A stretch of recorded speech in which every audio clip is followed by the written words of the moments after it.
Hi, my name is Marta, and about 8 months ago, I was diagnosed with incurable brain cancer. And after a long search, I came across raw food, and I just, from the first minute, I didn't want to do chemo and radiation.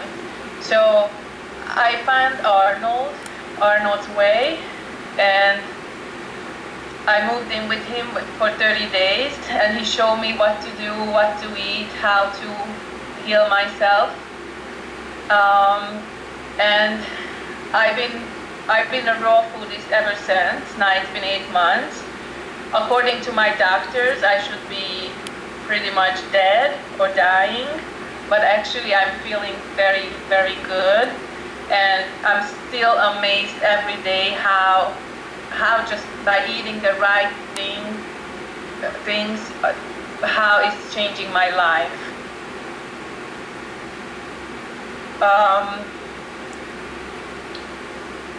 I don't know, any questions? When you say you moved in with Arnold, just to explain, what do you mean by that? What was that like?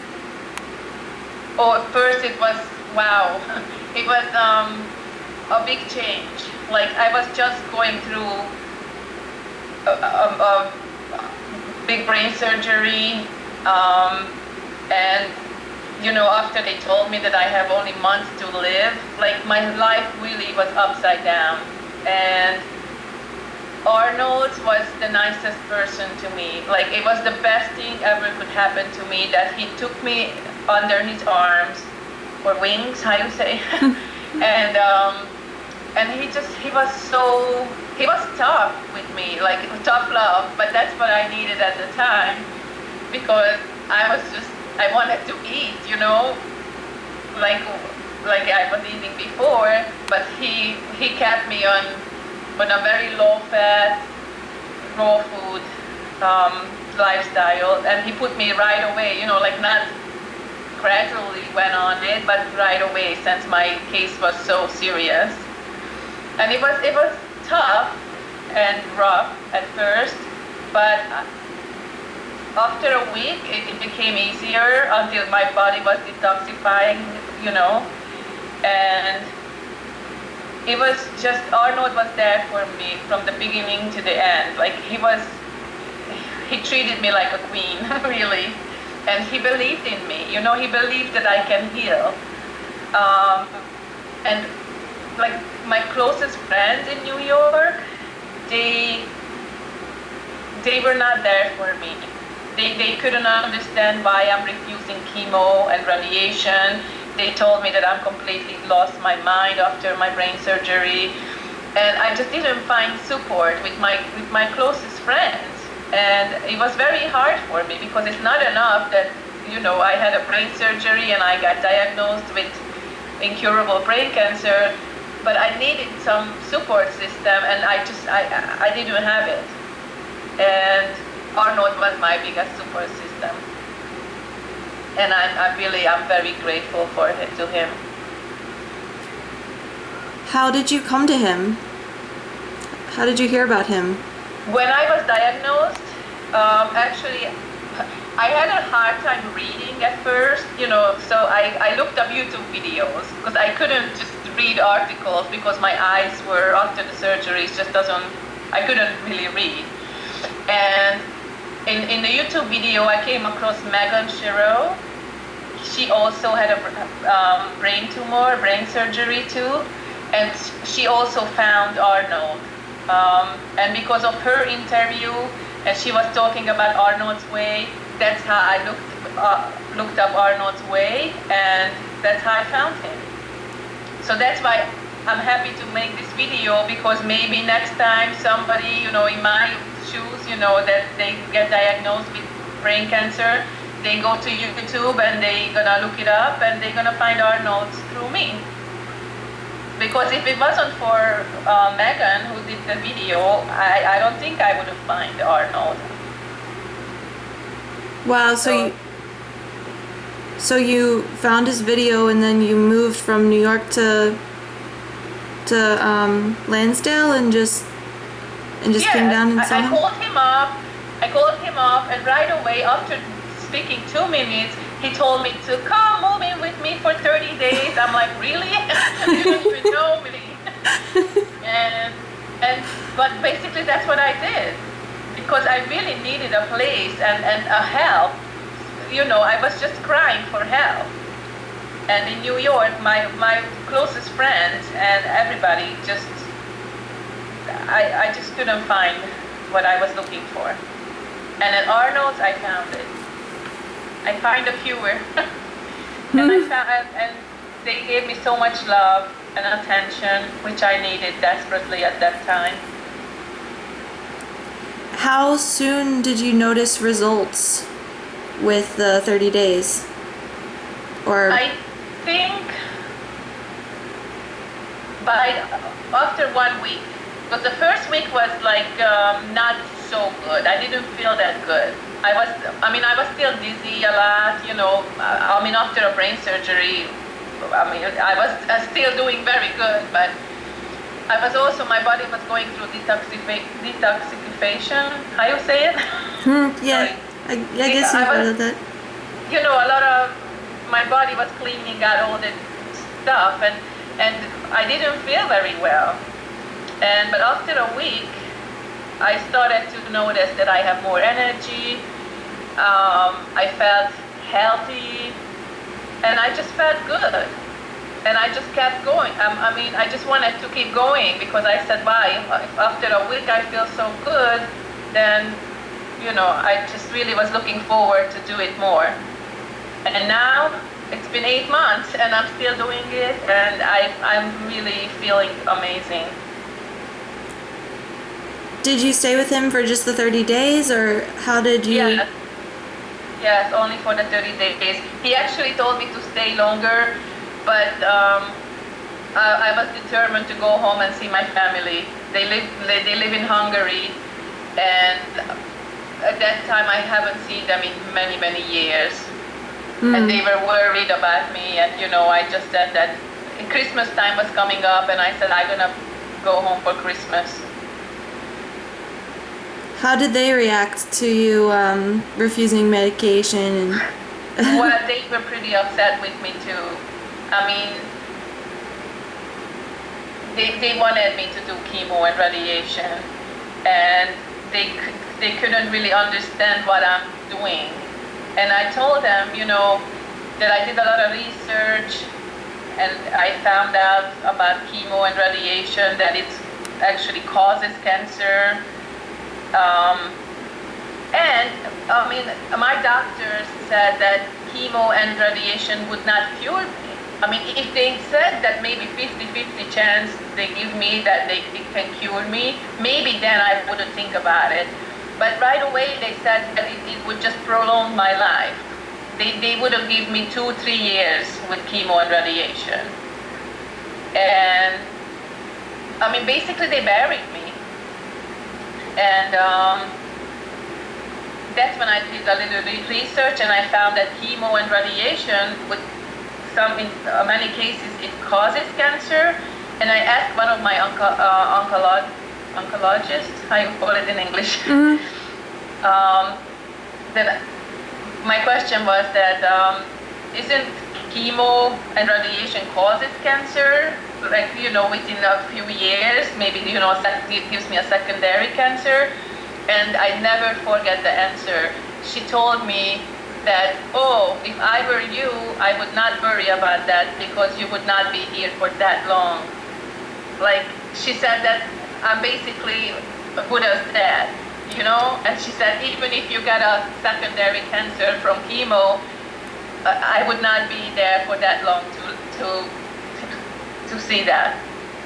And that's when I said, okay, goodbye. That's when I said, it's not even worth it. And then she said that, okay, I'm gonna probably only live a few months if I refuse, Western medicine treatment. And when I actually told one of them that I said, I'm thinking about doing a raw vegan lifestyle and try to boost my immune system, because our immune system is the key to cure anything. And basically, they just laughed in my face. They like, "Wow, she said, I never saw miracles. Good luck." And in a few years, I actually want to go back to New York and visit them and just tell them and educate them it is possible. And actually, when I asked them after the surgery that what kind of lifestyle changes I'm going to have to make, they said, "Oh, nothing, just enjoy life." And and I was asking, should I stop eating sugar? Because I was really a sugar addict. And they said, "Oh, no, there is no proof that sugar feeds cancer." And I'm like, really?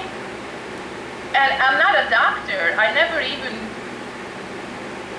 know about, what to do with the cancer, because who thinks about that? Oh, I'm gonna get cancer, But I just have I thought I'm thinking logically, and then when the doctor said that, oh, there is no proof that sugar feeds cancer, I'm like, wow. So I want to go back in a few years and tell them show them that it is possible. Yeah. And actually, I'm writing a book about my little story, and I'm really hoping that I can inspire people. And I'm already doing it because I get so many positive feedbacks on my Facebook and Instagram posts, and I want to have my YouTube channel up and running very soon. So definitely raw food is going to be part of my life forever.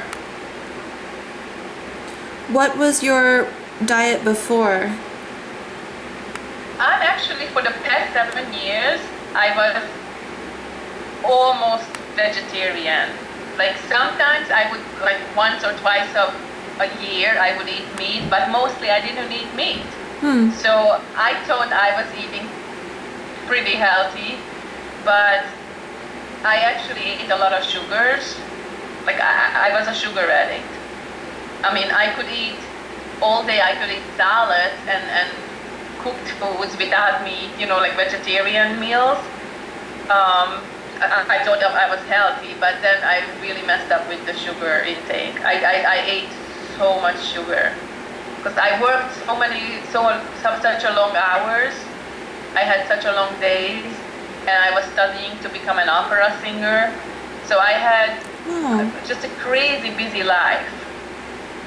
And usually I left my apartment when it was still dark outside, and I didn't get home until it was dark again.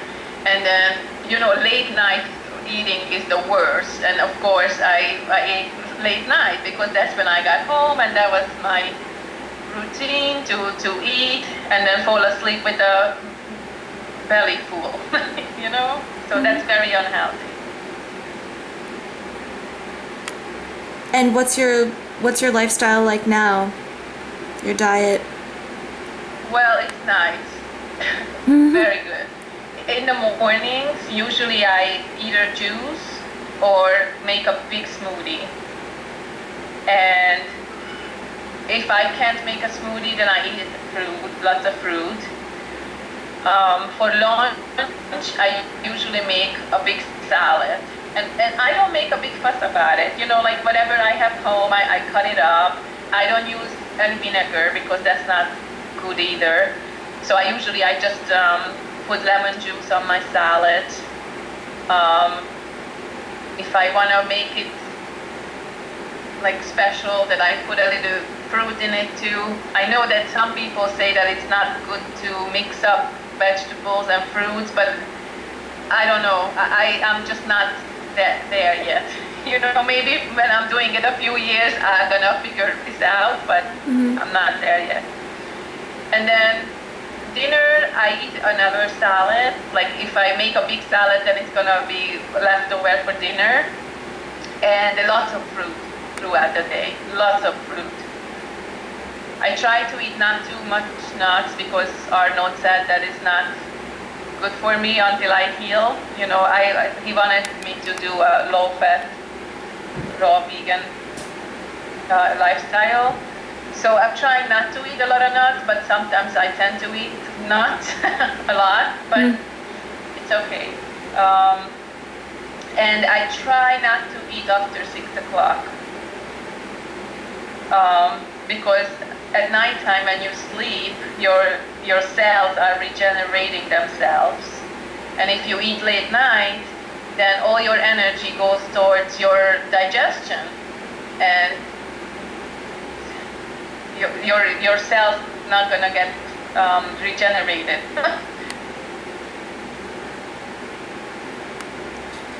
Any last remarks? Any last things you want to say?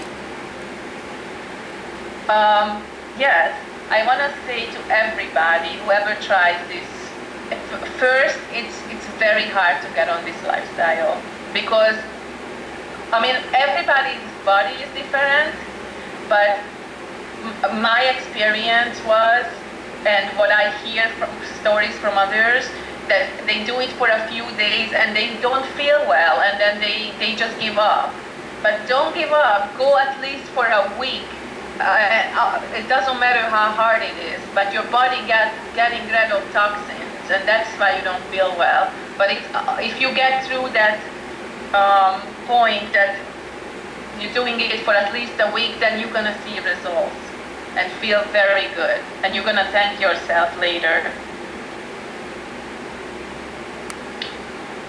And don't give up, and don't always listen to the doctors because they don't always know what they're saying or what they saying what they learn in books, and that's not good. I mean, look, I'm the living proof that nothing what they told me it happened to me yet, and I don't think it will.